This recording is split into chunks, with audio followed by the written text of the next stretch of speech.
ಏನ್ ಯೋಚನೆ ಮಾಡ್ತಿದ್ಯಾನು? ನೋಡೆ ಕುಡ್ಕೊಂಡು ಹೆಂಗೆಲ್ಲ ಆಡ್ತಿದ್ದಾರೆ.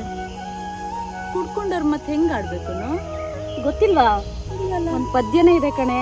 ಹೌದಾ?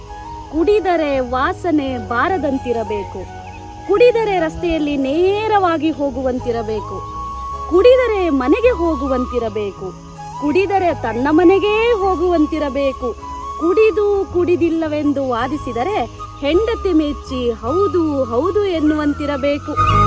ಹೌದಾ?